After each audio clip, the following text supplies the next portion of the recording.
Você lembra da última vez que vivenciou uma experiência maravilhosa?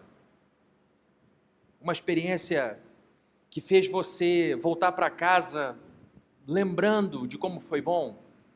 Pode ter sido um jantar.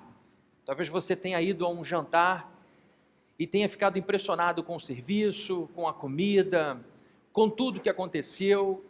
Talvez tenha sido uma festa que impactou você, uma festa que falou muita coisa para você, uma festa que fez com que você revisse amigos. Talvez tenha sido uma viagem, talvez você tenha feito uma viagem de férias com a família ou com bons amigos, e você também tenha lembranças maravilhosas disso.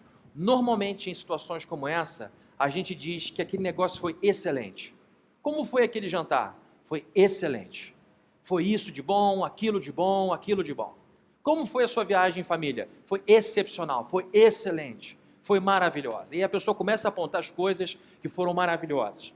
Como foi aquela experiência que você teve excelente? E normalmente você pode atestar isso. Quando você lembra disso, você sente saudade do momento, você lembra do jantar e diz, nossa, como foi bom. E quando você está prestes a provar de novo alguma coisa semelhante, você fica cheio de expectativa. Vem uma nova viagem em família de férias, você fica animado. Vem de novo um jantar naquele restaurante, você se prepara, faz tudo acontecer para que você tenha pelo menos a mesma alegria que teve daquela última vez. Ou seja, a excelência marca a nossa vida de forma muito positiva, deixando saudade com relação ao passado e esperança com relação ao futuro. E quando você olha a criação, você não pode dizer outra coisa senão que o nosso Deus é excelente. Excelente.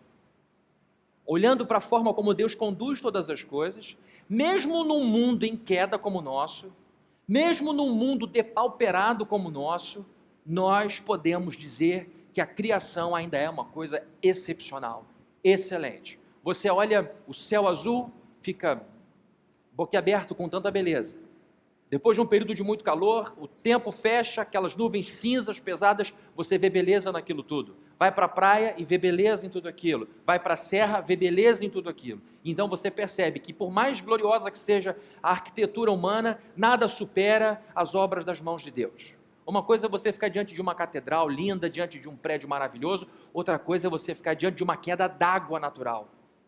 Aquilo bate no chão e treme. Uma coisa é você estar diante de um mar revolto, com ondas fortes, como por exemplo lá em Taquatiara, Niterói, quando tem ressaca, o calçadão treme com a força da onda. E em tudo isso a gente vê a mão excelente de Deus. E se nós somos os missionários de Deus, se nós estamos na missão dele, se nós estamos nesse mundo por ele, só nos cabe viver como ele vive. Só nos cabe buscar viver, porque é inalcançável viver como ele vive, é uma coisa para nós impossível, mas é fundamental que a gente tenha em mente que esse é o estilo de vida que nos resta. E quando a gente fala de excelência, a gente tem que pensar que excelência é simplesmente o que excede, é o que ultrapassa. Mediano, também a palavra mediocridade, tem a ver com média.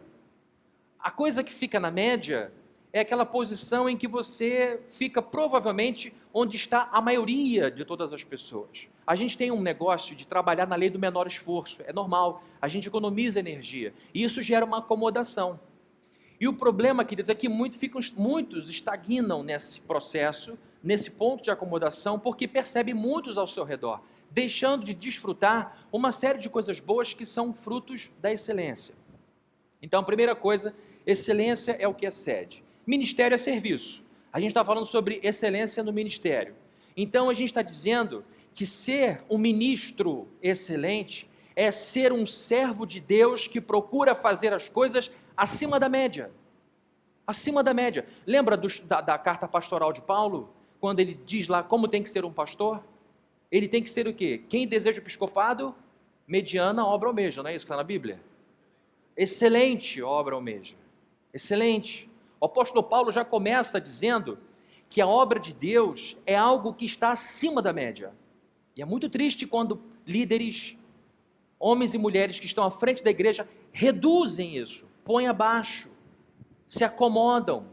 E isso se aplica, queridos, o que eu vou dizer aqui é apenas um tema que se aplica a todas as áreas da vida, aos estudos, ao trabalho, à família, à administração do dinheiro, à administração da igreja. Excelência não é um assunto específico de uma determinada área, é um assunto que embasa a vida humana. Então, excelência no ministério nada mais é do que ser um servo, uma serva que faz as coisas acima da média.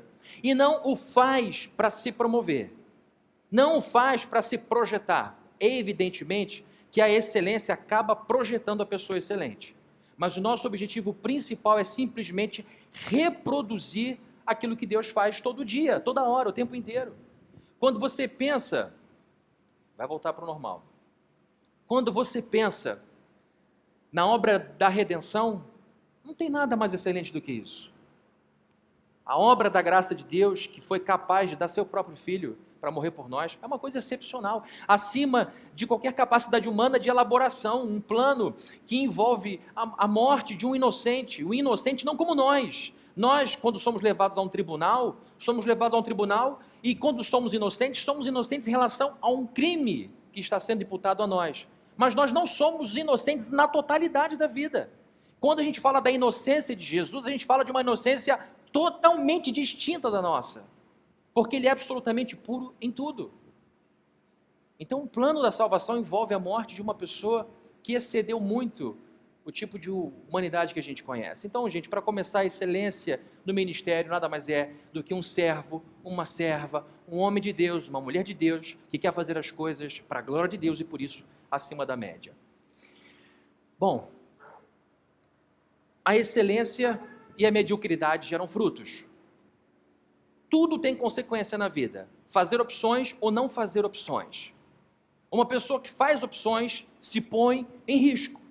Uma pessoa que empreende escolhe o caminho do risco. E a que não empreende também corre risco. Não existe uma vida sem consequência. Escolher, não escolher nada, é uma escolha que gera desdobramento. A excelência é uma escolha, a opção pela excelência é uma escolha que gera frutos dos quais nós nos alimentamos. Então, o estímulo para buscar excelência é também o estímulo para você saborear os frutos dessa árvore maravilhosa. Eu quero fazer com vocês algumas observações sobre esse assunto aqui de excelência. Primeiramente, a excelência é uma questão de decisão. Já parou para pensar como a vida passa rápido? Lógico, porque você prega e está à frente da igreja e uma das coisas que a gente mais aborda no púlpito é vida. O nosso assunto primário é vida humana. Para nós que trabalhamos com recursos humanos, a vida humana é o que há de mais valioso. E se você for parar para pensar, quanto mais velho a gente fica, mais rápido a vida parece passar. Quando a gente tem 17, 18 anos, a gente não pensa em brevidade da vida. Inclusive, a gente vive como se nunca fosse acabar. Como se o corpo nunca fosse enfraquecer, como se a gente nunca fosse adoecer. Mas depois que a gente chega a um ponto, a gente percebe, meu Deus, esses primeiros 20 anos de vida produtiva, de vida adulta, passaram muito rapidamente. E aí a gente aprende uma lição, que o relógio, a seta da vida tem uma só direção, vai num só caminho. E o tempo passa de maneira rápida. E quanto mais você percebe que o tempo passa rápido, mais aflito você pode ficar por conta das coisas que você deseja fazer. E também angustiado pelas coisas que você não fez. Então, o uso do tempo é muito importante, principalmente quando você pensa na brevidade da vida.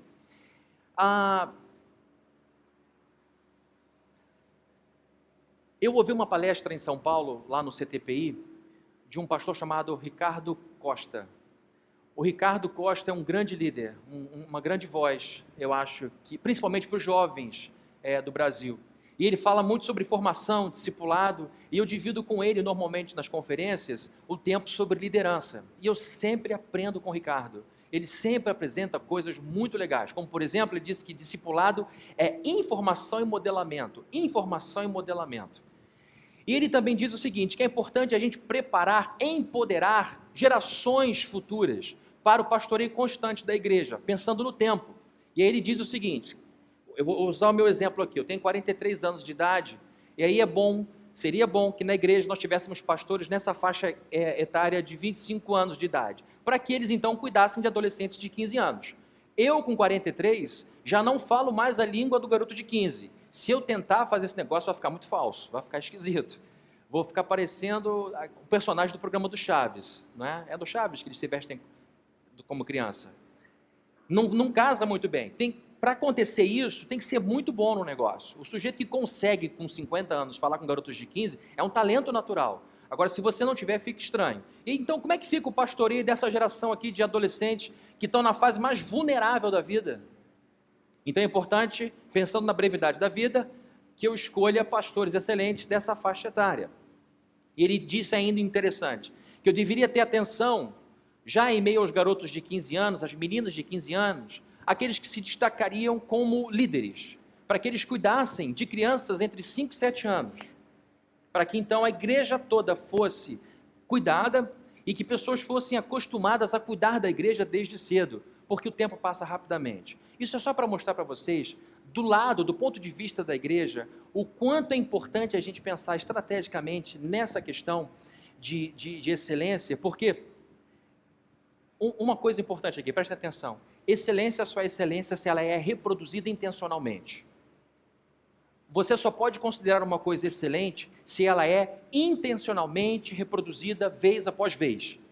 Você fez um negócio, deu certo, você não pode ganhar a medalha de excelente. Foi um acidente, aconteceu a despeito de tudo. Agora, se você programa um evento, se você programa o culto, se você programa o seu trabalho, se você programa as coisas e elas acontecem de maneira excelente, você pode se considerar uma pessoa que trabalha com excelência. Então, quando você pensa em igreja, você não pode pensar em igreja em apenas um pastor num período de vida cuidando com excelência da igreja. Porque a gente vê igrejas maravilhosas por uma geração e que entram em decadência após a morte desse líder excelente. Houve uma falha na preparação de pessoas que viriam atrás. Ele, de alguma forma, conscientemente ou não, se eternizou na igreja. E chega uma hora que, ainda vivo, ele percebe aquele negócio de que ele não consegue mais falar com aquela geração. E aquela garotada que entrava na igreja não entra mais, porque aquela garotada do passado agora envelheceu e houve o pastor da sua própria idade. E eles então perdem uma geração inteira na igreja. Por isso é importante, desde cedo, a gente optar pela excelência na escolha de líderes. Uma coisa que me ajudou desde cedo foi tomar a decisão logo na vida. Eu vou dar um testemunho que vai fazer você chorar a beça aí. Eu tive um pai muito ausente na minha vida. E ele não foi só ausente, ele foi um pai cruel, em alguns sentidos. E isso fez com que, com 8 anos de idade, eu decidisse, eu botei entre aspas, porque eu não tomei essa decisão com 8 anos, porque eu não era prodígio, nem sou prodígio. Mas eu, com 8 anos de idade, já sabia que tipo de pai eu não seria. Eu tomei uma decisão, logo cedo, que eu seria para os meus filhos um pai diferente do que ele foi. Eu queria um pai presente, eu queria um pai ao meu lado, que me ajudasse, e fui passando por toda a minha adolescência dessa forma. Então, as decisões que eu fui tomando lá atrás, me ajudaram muito hoje aqui como pai. Eu tenho uma filha de 19 e um filho de 18. E isso fez com que me ajudasse. Decisão é uma coisa importante. Estou dizendo que excelência é uma questão de decisão. A excelência não vem por acaso, ela tem que ser buscada. Há 20 anos atrás, por exemplo, eu decidi que moraria perto da igreja. Há 21 anos atrás, o meu pastor era o Antônio Carlos Costa, e ele disse: Fabrini, você não tem vontade de plantar uma igreja na Tijuca? Eu falei: Antônio, não, porque eu moro em Niterói. Mas você não tem vontade de morar para o Rio? Ele já tinha me proposto que morasse aqui para eu cuidar dos adolescentes. Eu falei: não, eu gosto muito de Niterói, eu gosto de Caraí, eu estou acostumado com aquilo.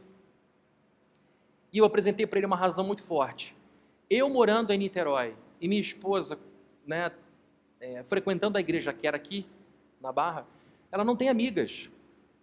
E ela precisa, o cristianismo é amizade, é relacionamento. Eu falei: eu não tenho condição de fazer isso. Então eu decidi que eu moraria perto do meu trabalho, perto da igreja. Mesmo que naquela época eu não tivesse cenário nenhum. Eu rejeitei a Tijuca porque ela estava longe da minha casa. Mas eu queria uma igreja perto da minha casa. Mais uma decisão que me ajudou enormemente. Por quê, queridos? Hoje eu vou para o trabalho de bicicleta.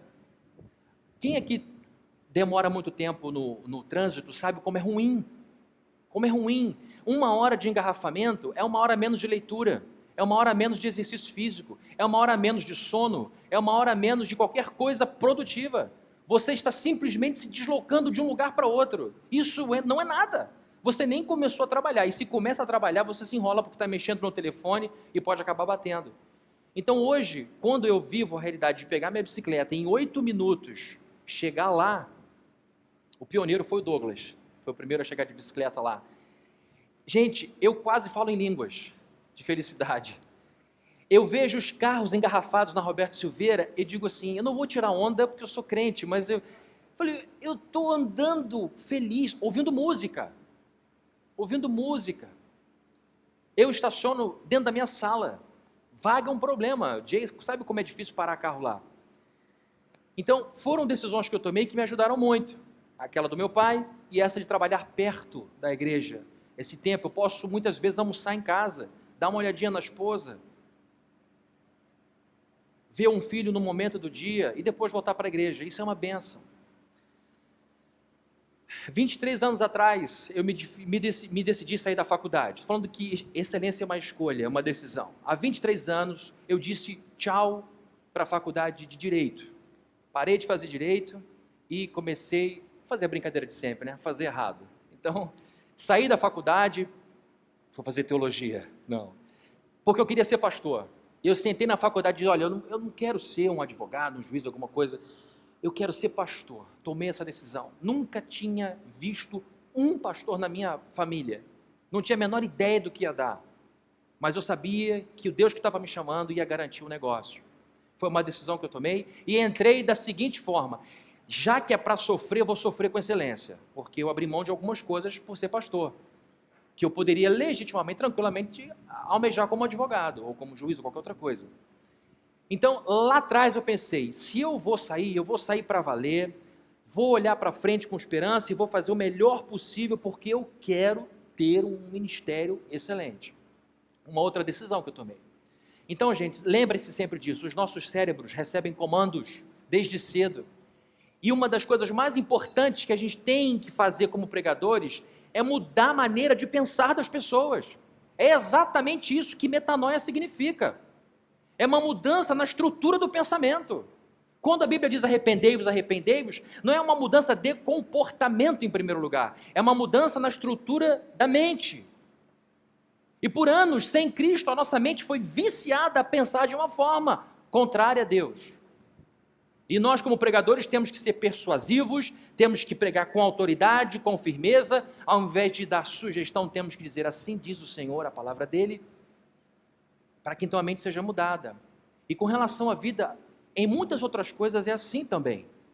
Então a gente tem que entender que os nossos cérebros recebem comandos. Por isso é que eu disse desde cedo e digo sempre, eu preciso trabalhar com excelência. E esse negócio de comando de cérebro funciona para coisa boa e para coisa ruim, tá bom? Segundo, ainda não chegou o segundo. Você decide pela excelência, a excelência é uma decisão. Entendam isso, é uma decisão que pode ser tomada a qualquer momento. Talvez você diga, já passou muito tempo, a coisa já aconteceu. Mentira, dá para começar outra vez. Dá para você ter uma nova experiência. Dá para você despertar coisas novas muito rapidamente. Segundo, a excelência deve começar de cima. E quando eu digo de cima, eu estou falando do líder. Dependendo da sua maneira de ver liderança, pode ser de cima, da frente, do lado, não importa. Eu estou colocando a seguinte questão. Excelência começa com o líder. Há alguns anos atrás, eu estive na Spanish River, nessa igreja na Flórida, onde eu conheci o Jay, e um pastor que eu admiro muito, que eu gosto muito de lá, é o Ron Tobias. E o Ron trabalha na igreja há muitos anos e é um homem excepcional, excelente. Ele que cuidava de toda a estrutura da Spanish River. E eu sempre ficava boquiaberto com tudo funcionando muito bem. E eu disse para ele, Ron, o que você tem para me ensinar sobre excelência por inteiro? E ele então me responde da seguinte forma, excelência começa de cima, começa com você, Fabrício. E ele diz o seguinte, não espere que a excelência venha da igreja. A igreja é sempre uma resposta do pastor em tudo, gente. Se o pastor ama a Bíblia, a igreja vai amar a Bíblia. Se o pastor não gosta da Bíblia, não estuda a Bíblia, a igreja também não vai estudar a Bíblia. Spurgeon dizia que o pastor era sempre o ponto mais alto da igreja. Então, é importante você entender que as pessoas seguirão você, que as pessoas entrarão nesse fluxo com você, que elas seguirão essa decisão sua, mas é importante que você siga, que você prossiga. E isso, queridos, você mostra para eles com uma série de atitudes. Pontualidade. Se você diz que o gabinete começa às 3, tente começar às 3. Se começar às 3h15, peça desculpas e diga por que atrasou. Se o culto começa às 20, tem que começar às 20. Pontualidade, queridos, não requer dinheiro. É uma questão de postura. Você mostra que tem postura de excelência quando você vai para o púlpito, não no improviso. John Stott fala, num dos livros, que ele tinha pesadelos de que ele ia para o púlpito sem sermão, sem esboço. É uma preocupação de pessoas que, principalmente no início do ministério, eu tinha muito desses problemas, eu ficava aflito, acordava às vezes de manhã, achando que o sermão não estava pronto, mas era aquela preocupação. É muito ruim, não precisa levantar a mão, mas você já deve ter ido para o púlpito, sim, Senhor, tem misericórdia, porque eu não preparei nada. Eu vou dar um testemunho aqui, posso dar um testemunho? Acordei um dia às 7 da manhã, o culto era às 10 horas, não tinha sermão. A minha mão no teclado tremia, foi no começo, já faz umas 2 semanas que isso aconteceu. A mão tremia, que eu não conseguia nem digitar, e eu dizia, Deus, por que eu sou assim? O que eu fiz com o meu tempo ao longo da semana? E eu aprendi que a gente tem que ter horas de estudo e tudo, por que eu faço desse jeito? E Deus, então, com a sua imensa paciência, me ajudava nessa minha negligência. Excelência começa de cima, é você que determina, é você que dá o rumo, é você que dá o ritmo. Olha só o que o Bill Hybels fala sobre excelência, ó. Baseados em evidências empíricas, seus seguidores formularão uma análise da profundidade de seu compromisso e ajustarão o compromisso deles de acordo com o seu. É exatamente isso. Nada é dito, não há tabela, nenhum boletim é falado sobre o seu compromisso. As pessoas simplesmente olham, percebem, notam e se ajustam a você. Então é tão importante isso, que a excelência comece com você, porque as pessoas leem. Nós fazemos essas leituras o tempo inteiro. Já reparou como é que é difícil ver alguém jogar lixo no chão do shopping? É difícil. Às vezes a calçada em frente ao shopping está suja, mas não dentro do shopping, porque eles se adequam ao que eles percebem. Então é muito importante a gente entender isso. Terceiro, a excelência deve ser um hábito. Essa é a frase do presidente da Apple. Para nós, excelência é um hábito. Na Plena, não é hábito. Por quê? Porque nós temos que nos esforçar muito o tempo inteiro. Pelo que nós lemos lá, é habitual pensar em excelência nessa empresa. Para nós, é um esforço. A gente está sempre preocupado, toda semana a gente tem uma reunião para verificar como estão as coisas, que é chamada de reunião de status. O Roberto está aqui, o Douglas está aqui também, falta o José, que é outro pastor, para a gente ver o que está faltando. E os maiores catadores de defeito da igreja somos nós. A gente está sempre feliz, mas nunca satisfeito. Feliz, mas nunca satisfeito. Pode melhorar, pode melhorar. A excelência precisa ser um hábito. Por quê, queridos? Ela se corrói. Você já viu como é que funciona a erosão? Ninguém vê erosão a olho nu. Você vê? Eclipse a olho nu a gente vê. Mas erosão não. Erosão é silenciosa, lenta e definitiva. Uma vez que a pedra tenha trincado, ela não destrinca. Uma vez que ela tenha se quebrado, ela não volta atrás. Então a gente tem que entender que a qualidade sofre erosão, que as coisas precisam de manutenção. E, gente, eu estou falando disso daqui porque nós administramos comunidades com recursos das pessoas. E isso é muito importante. Essa também é uma área importante da mordomia, da maneira como a gente cuida, como as pessoas nos veem. As pessoas precisam ser inspiradas por seus líderes, e não só na excelência estética das coisas, mas principalmente na postura ministerial, na proatividade, na antecipação, na apresentação. É muito triste quando a igreja diz como o pastor tem que trabalhar, que horas ele tem que acordar, que tipo de sermão ele tem que fazer. É muito ruim quando os membros percebem que eles trabalham mais que o pastor. Então um pastor, um ministro excelente, é alguém que se antecipa, é alguém que apresenta, é alguém que diz para a igreja para onde ela vai. Para onde ela vai. Afinal de contas, não é esse o título? Pastor E o que é um pastor, senão um líder de um rebanho? Se ele não tem para onde ir, as ovelhas vão dar rumo. Isso é muito ruim. O compromisso com a excelência deve ser habitual, para que não dure só a empolgação. Quantas e quantas coisas já não foram começadas com muita festa e foram abandonadas no meio do caminho? Isso aconteceu comigo algumas vezes. Já comecei coisas que não foram terminadas, até que eu percebi que aquilo precisava ser diminuído.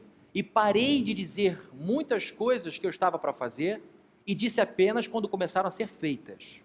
Porque quando eu dizia sem planejamento, agora a igreja vai fazer isso, eu pensava, Deus, eu nem sei como eu vou começar esse negócio. E aí tinha que correr atrás. E isso faz com que você perca a autoridade. Isso faz com que as pessoas deem menos credibilidade aos seus anúncios. Então é muito importante que você diga coisas que vai fazer que já estão estruturadas para que a igreja te acompanhe, para que a resposta seja mais rápida. Eles querem apoiar, eles querem investir, eles querem participar, desde que eles confiem, desde que eles saibam que você está andando. Então é muito importante que você esteja regularmente olhando para as coisas, tá bom? E evidentemente, gente, olhem para mim, que não dá para ser excelente fazendo 5 coisas ao mesmo tempo. Lá na igreja, cada pastor lida com no máximo 3 grandes áreas. 3 grandes áreas. Somos 4, então são, em tese, 12 áreas. Você viu que o teólogo tem que fazer tempo para fazer conta. São 12 grandes áreas de atuação. Então, para você manter excelência, tem que ter foco e trabalhar ali nas grandes áreas da igreja. Vamos lá, que são 59 pontos. Estou no quarto aqui. A excelência deve ser intencional. Queridos, como eu já falei, excelência não acontece por acidente. Se excelência só pode ser atestada com repetição, a gente pensa então em intenção. A excelência depende de intenção. Então a gente deve assumir que vai ser excelente. E devemos nos orgulhar dela. Por que eu estou dizendo isso aqui? Preste atenção. Por que eu estou falando que a gente tem que se orgulhar da excelência? Porque esse é um assunto ainda polêmico no meio evangélico. Falar de excelência no meio protestante ainda gera um pouco de resistência, por causa de algumas associações que parecem ser associações com o mundo secular e não com o mundo da igreja. Por isso eu digo que a gente tem que assumir isso com orgulho. Alguns equívocos com relação à excelência. Não combina com a igreja. Eu estava há pouco tempo atrás com um amigo, há muitos anos da Igreja Batista, e hoje é membro da igreja, e ele disse, pastor, eu tenho um sinônimo para coisa ruim. Lá em casa, quando uma coisa é mal feita, a gente diz, é coisa de igreja. Eu não sei se essa é a sua experiência, mas a gente percebe que em igrejas o normal é fazer de qualquer forma. Deixa eu dar um exemplo aqui. Lá na igreja nós temos um bazar de roupas usadas. E a gente no começo pediu para vender para as pessoas pobres que passavam em frente à igreja. Por que a gente quis vender para os pobres? Porque tivemos experiências de doação que foram desconsideradas. Então a gente botava um par de sapatos a 5 centavos, a 2 centavos. E evidentemente quando surgia gente que não tinha dinheiro, a gente dava. Mas era legal ver um gari para lá e com 5 reais sair quase com um guarda-roupa. A gente ficava feliz de ver aquilo acontecendo. Mas até que o bazar ficasse bom e a gente manda as nossas melhores roupas, gente, o que não faltou foi boneca sem cabeça, um pé de sapato, até que eu falei, gente, o Saci Pererê vai aparecer aqui, um pé de sapato, um berço todo destruído, não tinha como nem montar aquele negócio. Eu falei, gente, isso aqui não é despejo, isso aqui não é lixão. Por quê? Para muitas pessoas, excelência não combina com a igreja. Pastor, tem uma geladeira para dar para a igreja. Pode? Pode. Você liga a geladeira na tomada, a conta de luz vai 30% mais alta. Então as pessoas compreendem hoje a excelência como uma coisa que não combina com a igreja. Ah, pastor, é assunto secular, do mundo de negócios, as empresas é que buscam isso, não a igreja de Deus. É coisa de gente rica. Já viu isso? Excelência é para os ricos, não para a igreja de Cristo. É um outro equívoco. Excelência, queridos, é para todo ser humano. E excelência tem a ver com asseio, excelência tem a ver com pontualidade, excelência tem a ver com ética, excelência tem a ver com uma série de coisas que não custam absolutamente nada, nada. Por isso eu disse que excelência é uma decisão feita com orgulho. Quinto, a excelência deve banhar nossa visão. Nossa visão. Tá? A gente ouve falar muito sobre visão, e talvez alguns digam, lá vem Fabrini com essa coisa de visão, de igreja com propósito, aí começa a fuzilar. Me ouve primeiro, por favor. Antes de você me descartar da sua cabeça, me ouve com carinho. Todo mundo tem algum tipo de visão para algum momento da vida. A dona de casa tem uma visão para o dia seguinte. O que eu vou fazer para almoço? Já estou uma semana fazendo a mesma coisa. O pai diz, como eu vou resolver esse problema do meu filho com matemática? Qual é a visão que eu tenho? A visão não é boa, eu tenho que resolver esse problema. Todos nós temos algum tipo de visão. E a gente sabe como é ruim caminhar às cegas. Como é ruim a gente caminhar sem enxergar coisa nenhuma. Jesus, inclusive, disse que alguns fariseus eram cegos, guiando cegos. Visão é uma coisa importantíssima, que vai dar rumo à sua vida. Rumo. Por exemplo, Moisés via o quê? Moisés via, depois de um certo tempo, ele via a terra prometida. E em alguns momentos difíceis, as pessoas disseram, Moisés, larga isso, vamos voltar, isso é loucura. Teve gente que chegou a sentir saudade da vida ruim. E o que manteve Moisés na linha? A visão que Deus deu a ele. Essa terra para a qual vocês vão é a terra de vocês. Neemias tinha um objetivo, as muralhas. Ele olhou, antes de começar qualquer coisa, o que ele fez? Viajou, rodou, não se anunciou. Viu todas as coisas e então chamou as pessoas importantes e compartilhou com elas o que ele tinha visto. E o que ele viu foi desanimador, mas ele viu algo melhor. Ele viu aquele negócio pronto, fechado. E foi essa visão que fez o povo reconstruir as defesas da cidade.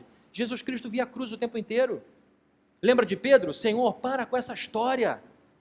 O Senhor fica dizendo que vai morrer, gera um baixo astral danado. Na minha versão está assim, gera um baixo astral horrível. Imagina, gente, os adolescentes eram jovens, muito jovens, eram meninos. E Jesus então olha para Pedro e diz, arreda de mim, Satanás, porque você não cogita das coisas de Deus. E o que era a coisa de Deus? A cruz.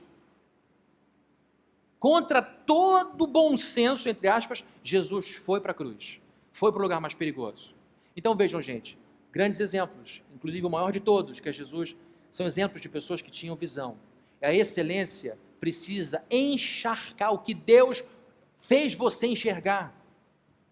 E é muito ruim quando você tenta ser o outro, quando você tenta fazer o que o outro faz, porque Deus deu a você alguma coisa específica, pode até ser parecido com o outro, mas o seu povo é outro, é específico, e é importante que você busque clareza para os seus olhos, discernimento para os seus olhos, é importante que você peça a Deus, Senhor, ilumina os meus olhos para que eu enxergue a minha muralha, para que eu enxergue a minha Canaã, para que eu enxergue a minha cruz, para que eu enxergue o alcance dessa tribo, para que eu enxergue o que for, eu preciso ver, e eu quero ver tudo isso com excelência, eu quero ver esse objetivo alcançado lá em cima.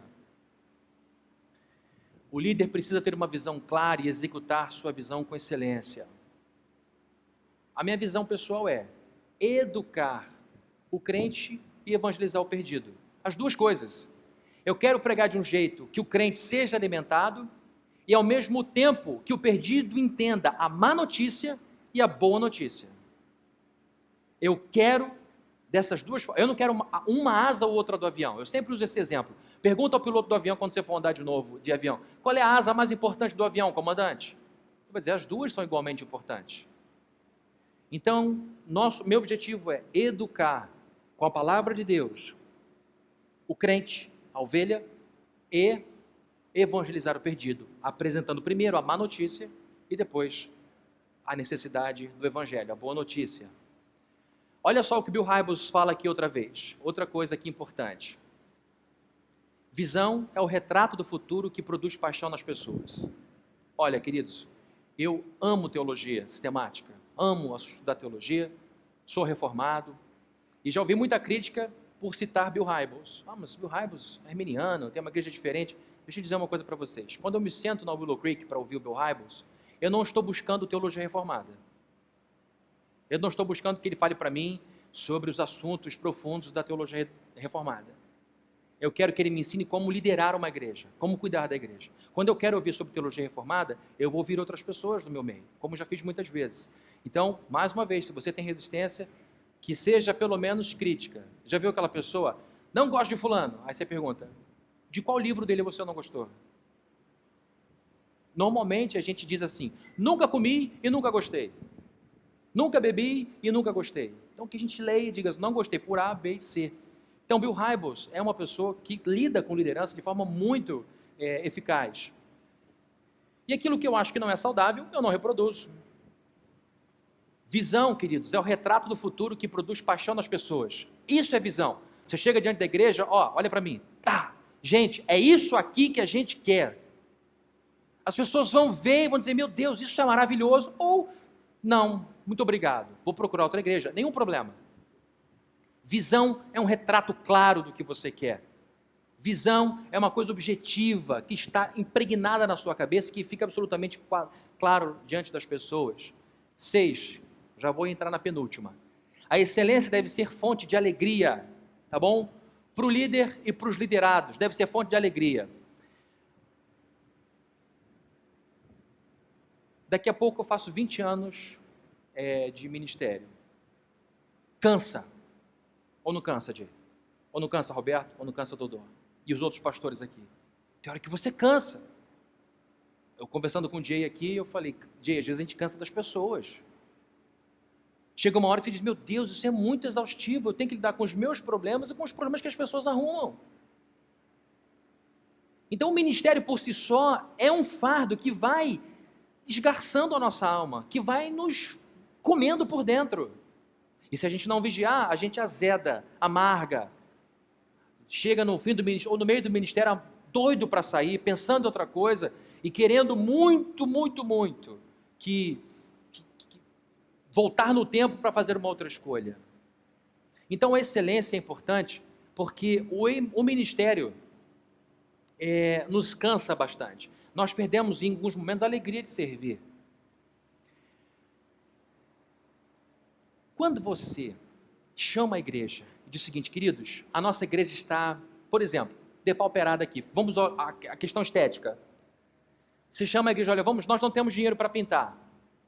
50 minutos, né? Está acabando. 5 minutos. Você chama o povo para trabalhar, o resultado aparece, a parede limpa, as cadeiras arrumadas, ou vamos colocar ar-condicionado na igreja, vamos mudar a iluminação da igreja. No final, você diz, foi maravilhoso, está maravilhoso. O resultado é empolgação, é inspiração. Então, o resultado da excelência é sempre o desejo de fazer mais e melhor, e isso nos renova no ministério. Quando você faz um trabalho evangelístico bem sucedido, quando você vê que de fato as pessoas estão se convertendo, que o número de batismos aumentou, que pessoas novas estão entrando por conta da sua pregação centrada no evangelho, apresentando a má notícia, a boa notícia, no final do ano você fica feliz pelo trabalho excelente, porque você estudou mais, porque você leu mais, porque você incluiu mais o evangelho nos seus sermões. Então, o resultado de um trabalho excelente é um antídoto contra o desânimo natural do ministério. Imagina para uma pessoa que está cansada do ministério, lidando com a mediocridade o tempo inteiro. O cara vai querer ir embora, vai querer se matar, vai pedir para Jesus voltar logo e levar ele.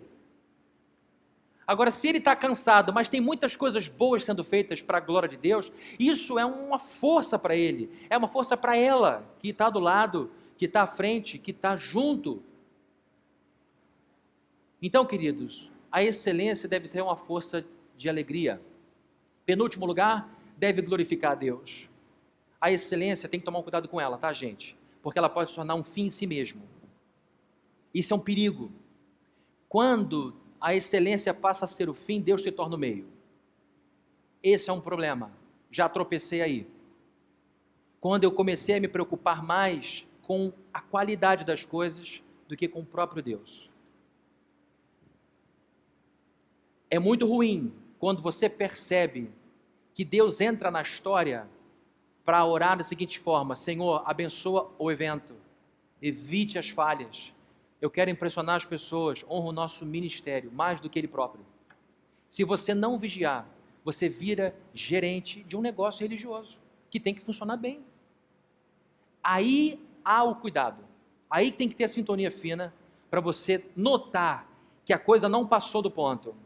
A excelência é um meio, queridos, de vida. A excelência é um estilo de vida que tem como objetivo final reproduzir o que Deus faz. A meta maior nossa é o próprio Deus, é Jesus Cristo, é ver a igreja amadurecida, é ver as pessoas crescendo, conhecendo a Bíblia, mudando de vida. E a excelência é um coadjuvante nessa história, mas ela pode destronar Deus do seu coração e se tornar a rainha do seu ministério. E aí é o início da queda. Porque você perde a paciência com as pessoas, você perde o gosto pela igreja, você perde o respeito por seus colegas, você passa a ser uma pessoa insuportável.com.br. Não cheguei a esse ponto de ser insuportável não, acho que não, né? Então a questão é, você perde o foco. E a gente se perde com muita facilidade. A excelência pode se tornar um ídolo. A excelência pode nos afastar de Deus. Isso é muito doido. A obra de Deus pode nos afastar do Deus da obra. Isso acontece, queridos, com facilidade. A excelência do ministério deve ser exercida com amor pelos amigos, com paciência com os membros e com respeito pela equipe. Isso é muito importante. Esses sentimentos, essas coisas precisam estar presentes, precisam ser o termômetro. Sabe por quê? Vai chegar uma hora em que, por amor, você vai ter que abrir mão de um projeto, que a pessoa não vai conseguir acompanhar. Vai chegar uma hora em que você vai ter que diminuir o passo e dizer, não, pô, as pessoas não estão entendendo. E vai chegar uma hora que, por respeito, a equipe você vai dizer, não, vou continuar, porque isso vai quebrar um laço importante aqui. Então, a excelência, ela é relativa. A importância dela é grande, mas não é absoluta. O que é absoluto é o amor, é a paciência, o respeito, que perpetuam relacionamentos. Em oitavo lugar, para terminar a introdução, a gente vê aqui que a excelência deve contagiar. Responda essa pergunta aqui para mim, se você puder. Tenta responder. O que é que alimenta a nossa alma? O que alimenta o corpo a gente sabe. Mas o que é que alimenta a parte não concreta do nosso ser? Nosso espírito, nossa alma. Sabe o que é que alimenta a nossa alma? Beleza. É isso que alimenta a alma de uma pessoa. Quando você vê alguma coisa bela, a sua alma é preenchida. Quando você ouve uma música bela, a sua alma é elevada. Quando você lê uma coisa bela, você fica inspirado. Quando você vê uma paisagem bonita, você fica inspirado. Então, beleza é o que alimenta a nossa alma, o nosso espírito. Então, queridos, é muito importante a gente entender que a beleza de um culto bem organizado, um culto que tem começo, meio e fim, um culto que é proporcional, simétrico, as coisas, um culto simples, mas bem organizado. A beleza de pastores zelosos. Gente, a Bíblia diz que o juízo começa pela casa de Deus. Né? Se começa pela casa de Deus, pelos filhos de Deus, imagina como é que não vai ficar a sociedade. E dentro da casa de Deus, as coisas começam pelo líder. É sempre assim, e Tiago diz, não queiram muitos de vocês serem mestres não, porque quem recebe muita informação vai ter uma cobrança diferente.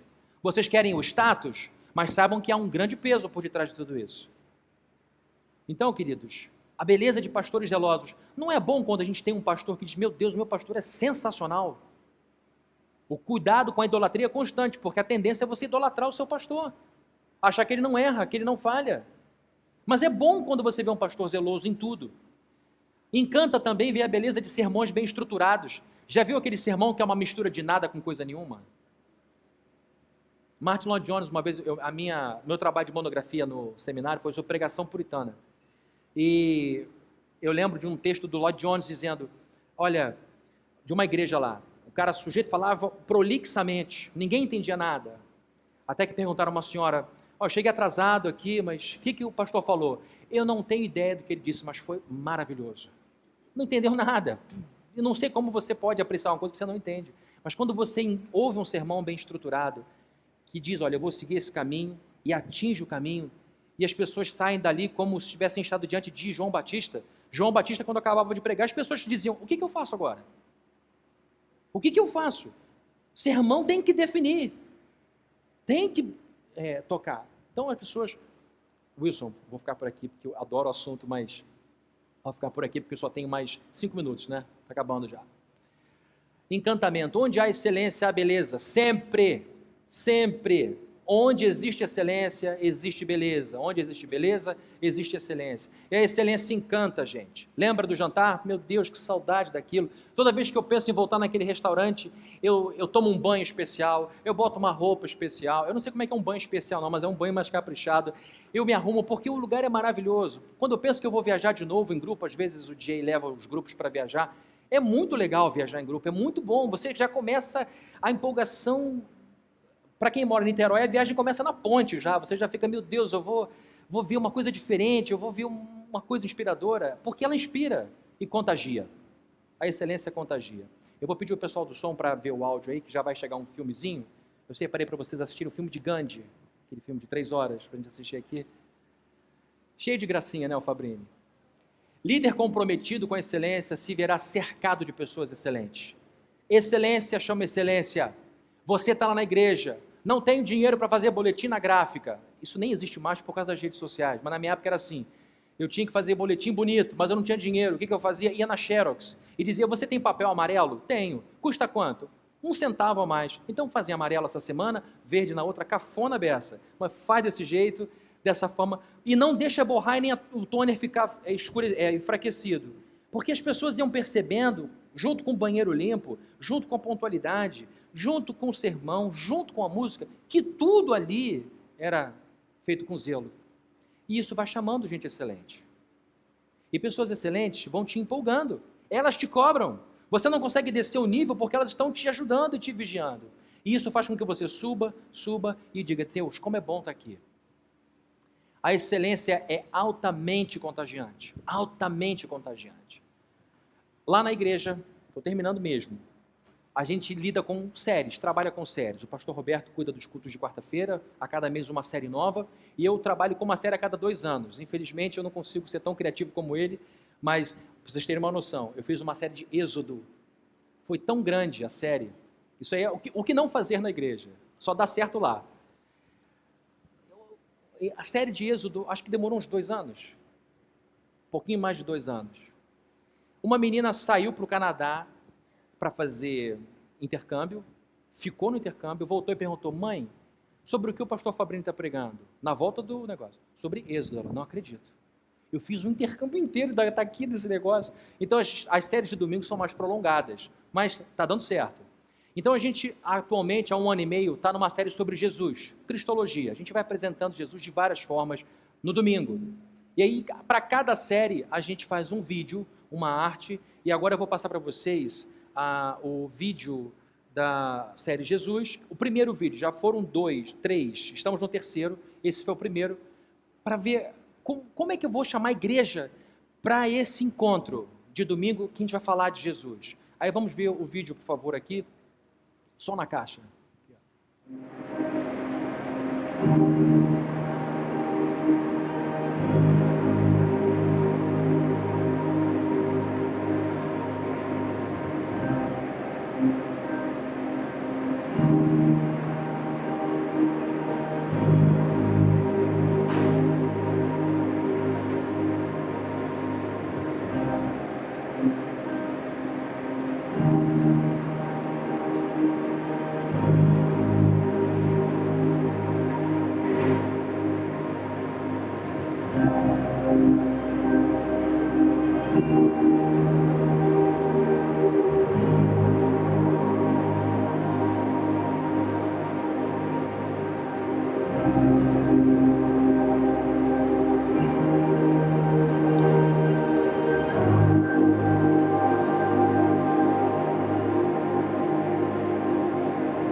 queridos? Não ficou legal? Não ficou? Parabéns para o Edu, que fez aqui o vídeo. O Edu é um produtor de vídeos, ele que faz os vídeos da igreja com muita qualidade. Esse foi o primeiro, outros vídeos foram feitos depois pelo Eduardo Braga. E o objetivo nosso, tendo em nossa visão a excelência como o combustível principal, era o de mostrar para as pessoas que nós estudaríamos a pessoa mais excelente da Escritura, a pessoa mais excelente da história da humanidade. E tem sido assim, graças a Deus, ao longo desse ano e meio, em que a gente tem conseguido falar sobre ele. Conclusão, está aí a tabela de tudo que eu falei. Excelência no ministério deve ser o ponto de partida, uma decisão. Excelência no ministério deve começar de cima. Excelência no ministério deve ser um hábito. Excelência no ministério deve ser intencional. Excelência no ministério deve banhar nossa visão. Excelência no ministério deve ser fonte de alegria. Excelência no ministério deve glorificar a Deus. E excelência no ministério deve contagiar as pessoas. Tá bom, gente? Era isso que eu queria dizer para vocês. Que Deus os abençoe grandemente.